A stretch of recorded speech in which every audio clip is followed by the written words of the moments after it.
This is my homeland, the highlands of Mexico, a land of fertile valleys and peaceful villages.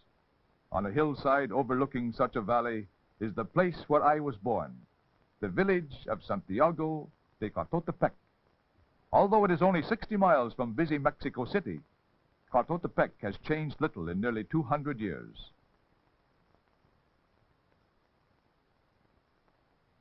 My people still grow crops in these fields, which were once cultivated by the Aztecs.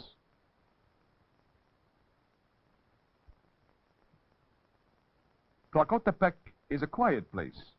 From planting time until the harvest is over, most of the people spend their working days in the nearby fields. Life in our village is simple, and there are only a few shops. Often on pleasant mornings, the older women sell fruits and vegetables along the streets. Since there are no department stores in villages such as ours, once each week a woman comes from a larger town to set up a dry goods business at one of our street corners.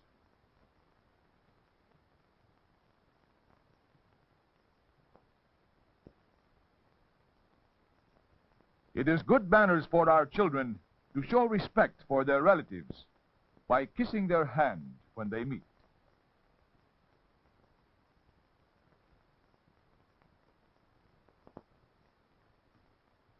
After the spring rains, our hillsides are bright with blossoming mustard. The land stretching across the valley to the distant Sierra de Toluca turns green with new growth.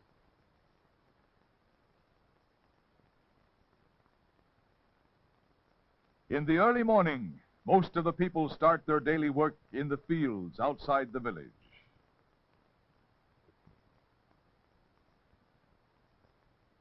Some of my neighbors, like my friend Alfredo, have flocks of sheep.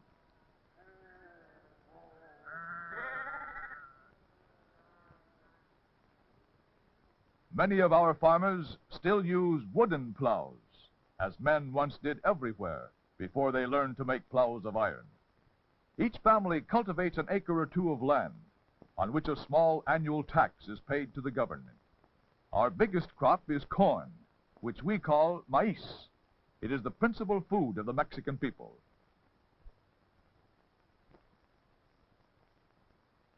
Although the Central Plateau is within the tropic zone, our valley is nearly 8,000 feet above the sea, and in this climate the corn grows very well. The brown tassels on the green stalks tell the farmer that the plants are full grown and the ears of corn have begun to form. The corn silk indicates that the kernels are maturing on the cob.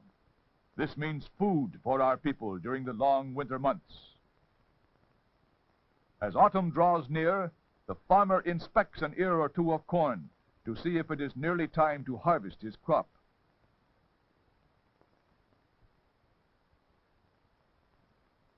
In addition to corn, many other things are grown in the fields near the village.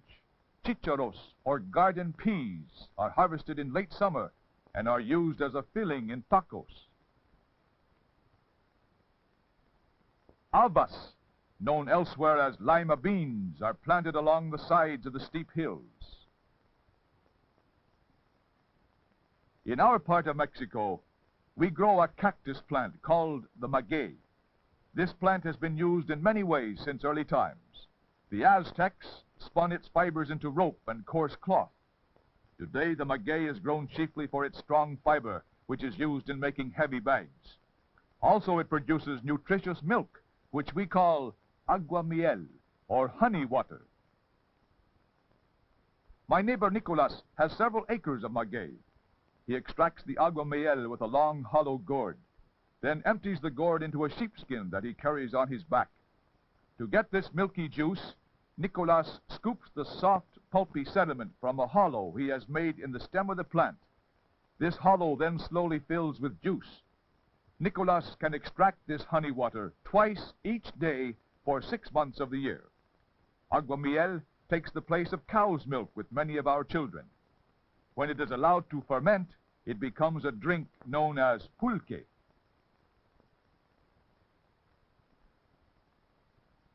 Most of our land is used to grow crops that can be eaten or sold in the markets. so there is little pasture land left for the cows. Wild mustard is used to feed our cattle. Our women help to feed the cattle by gathering the wild mustard, which grows in the patches of green corn.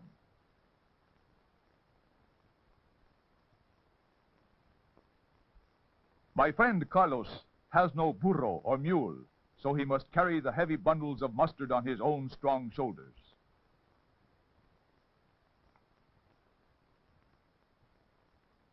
It takes a great amount of green fodder to feed the cattle. All through the hot summer days, burros toil along the stream beds and up the twisting roads to Tecoltepec, carrying loads of food for the cattle. A neighbor riding his burro to work in his patch of corn or maguey, or another bringing lambs to the village for sale, is the usual traffic along the road to Tecoltepec. For as long as we can remember, the morning sun finds Aunt Tomasa trudging up the road to the village, where she will exchange a few herbs for some tortillas. There is no gas or coal for the stoves in our houses, and the nearby trees were cut down many years ago. To get fuel, the men must journey to the foothills of the distant mountains, where there is wood to be had for the cutting. Some of the men use their spare days to cut wood, which they will sell to their neighbors or in the market town of Toluca. At the end of a long day's work, the woodcutters and their heavily laden burros return to the village with enough wood for their families and some to sell.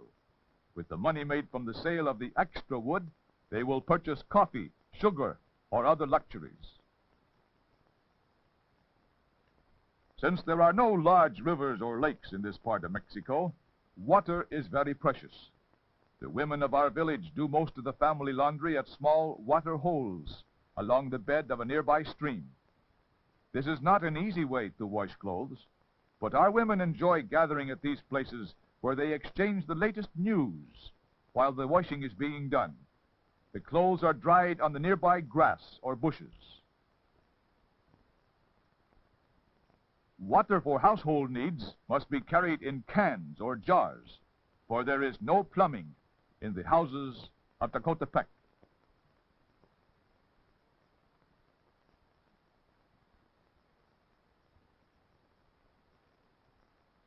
A cement tank near the church provides for the entire village. It is fed by a spring on the hillside, from which water flows along a small channel of stone and mortar to the tank. Most of the men of the village do their own carpentry and masonry work. Since ancient days, our houses have been built of adobe bricks. Today, many of them are faced with plaster, which often is painted in bright colors. In my village, the boys play a kind of handball in a court they built for themselves near the church. In the larger cities of my country, baseball is a favorite game.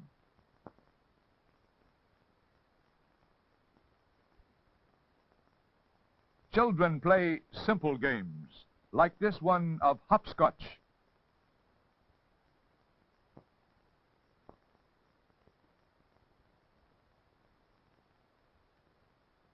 Community life revolves about the church. In most villages, the church is the oldest building. Mexico is a land of beautiful churches. Their builders took great pride in the ornate carvings on cornices and doorways. On Sunday morning, the entire village attends church services. The women wear their best rebosos, and the straw hats of the men are decorated with a feather or bit of ribbon.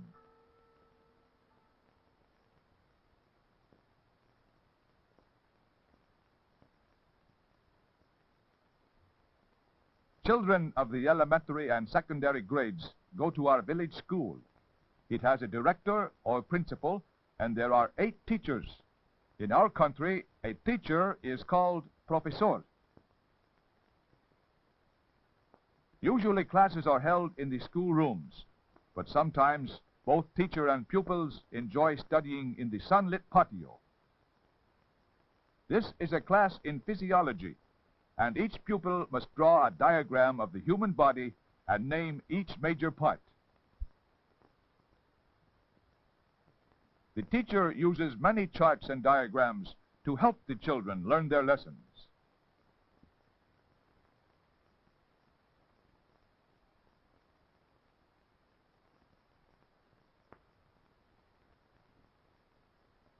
At the end of the day, the pupils are assembled in the patio and must await their turn to be dismissed, one class at a time. The girls march out first, followed by the boys. Once outside, the lines vanish, and boys and girls find their friends as they start homeward. Community problems in Tecoltepec, which need attention, are in the hands of a group of our neighbors known as delegados, or delegates. The delegados are headed by a comisario, or commissioner. This group is chosen by an assembly of the people each year. This year, Salvador is the comisario. He presides at the meetings of the delegados and reports to the presidente municipal, who lives in the market town of Toluca.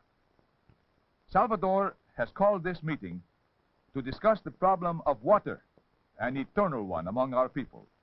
Here on the Central Plateau, there is no rainfall from October to June, and the water in the village tank is dangerously low.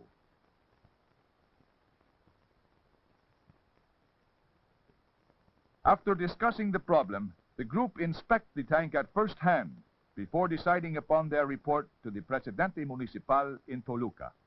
He is the representative of the state government.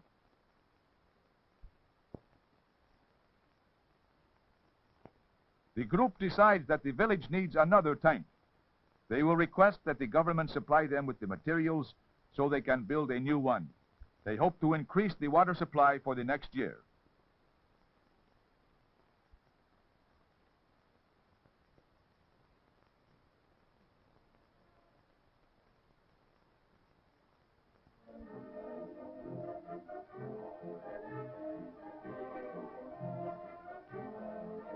Mexico is a land of fiestas, most of which are related to holy days. Everyone in Tecoltepec enjoys the feast day of our patron saint, when all the village is gay with color and sound. On the morning of this day, a parade winds its way through the village to the church in honor of Santiago, the saint who has watched over our village for so many generations.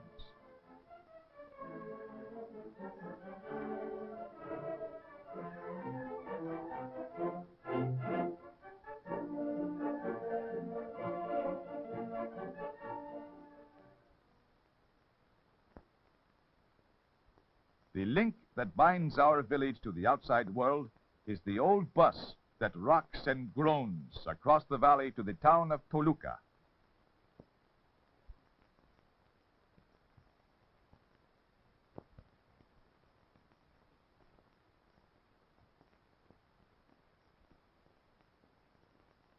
On market day, the people of my village load their bundles on the bus. For a few centavos, they can ride into Toluca, about 6 miles away, and their bundles are carried free.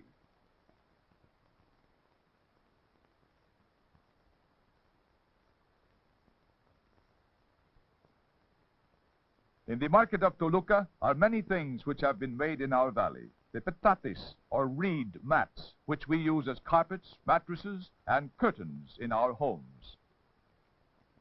The pottery ware, made by hand and used in the kitchens of every Mexican village house. The brushes, made from tough grass gathered on the slopes of the mountains. And the fruits and vegetables harvested from the fields of a dozen villages scattered about the countryside. Market day is a time for trading, of relaxation from work in the patios and the fields. Here my people exchange news and send messages to friends and relatives in other villages.